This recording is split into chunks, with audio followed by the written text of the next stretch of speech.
bekerja di jurnalistik adalah sebuah pilihan.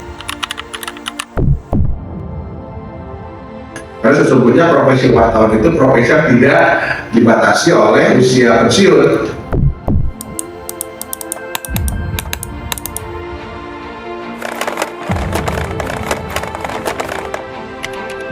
Tahun 2000 itu atau tahun 1999 merupakan tonggak hadirnya kehidupan pers Indonesia yang demokratis. Pada tahun 2000, pers di Indonesia memasuki era baru setelah runtuhnya rezim Orde Baru. Kebebasan pers yang diimpikan sejak lama mulai terrealisasi. Media massa menikmati kebebasan yang lebih besar dalam melaporkan berbagai isu sosial, politik, dan ekonomi tanpa takut akan tekanan dari pemerintah. Tahun 1998 kita beranjaknya dari sana. Begitu kebebasan pers, kemerdekaan pers digelontorkan oleh pemerintahan Habibie waktu itu. Penandatangan Undang-Undang 40 itu Habibie, pers seakan ini ya, jamur di musim hujan.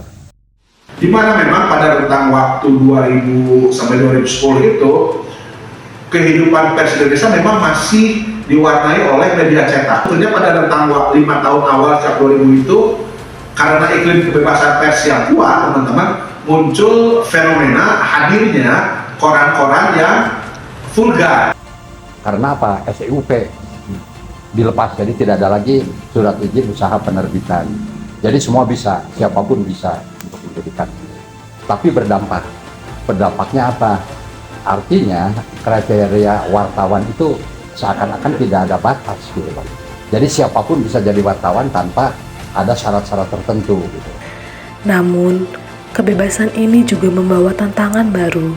Tahun-tahun awal dekade ini diwarnai dengan munculnya banyak media baru, baik cetak maupun elektronik.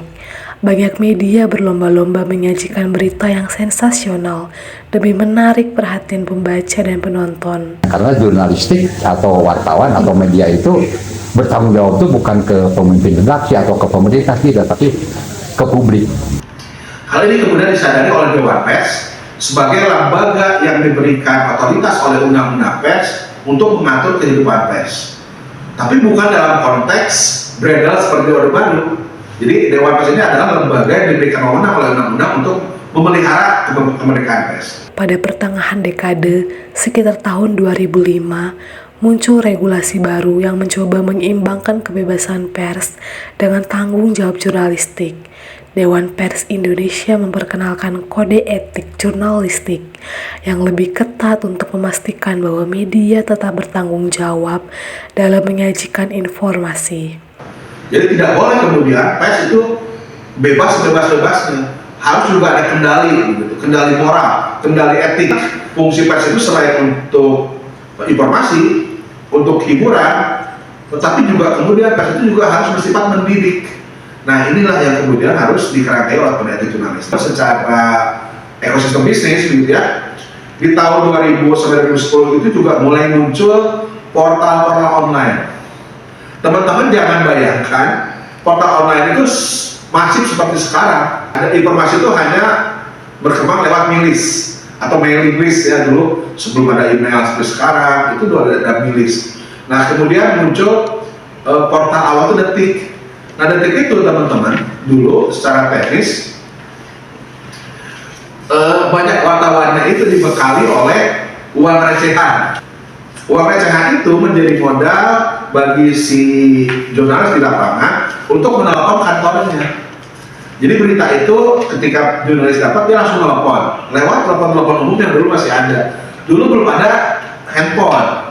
Itulah kemudian wartawan-wartawan dari Detik waktu itu yang awal yang menjadi rintis, menjadi media rintisan gitu ya, startup kalau disebut sekarang lahirnya portal-portal online. Digitalisasi mulai muncul di masa awal, tetapi belum semasif sekarang. Portal online mulai dirintis lewat Detik, kemudian juga Tempo mulai teman-teman waktu itu, tetapi memang skala bisnisnya masih di bawah dari media cetak. Selain itu, teknologi juga membawa perubahan besar. Internet mulai menjadi sumber informasi utama bagi banyak orang. Media online dan blog bermunculan, menawarkan platform alternatif bagi jurnalis dan masyarakat untuk berbagi berita dan opini.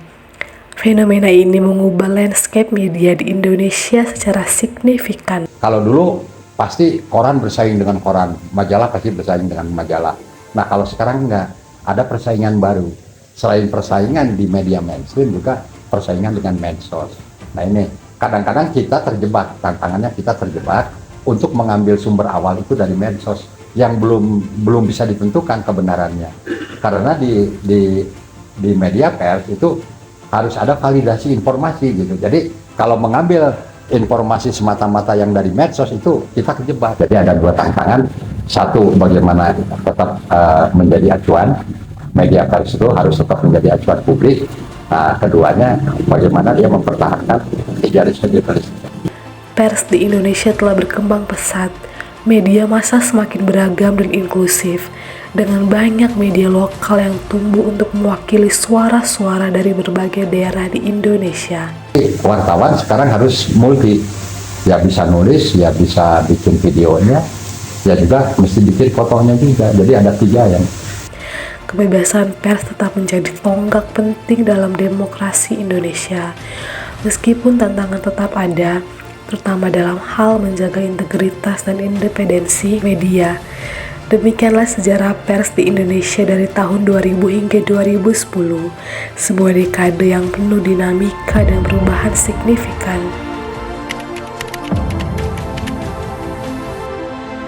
Kalau memang dunia jurnalistik itu menjadi pilihan hidup, yakini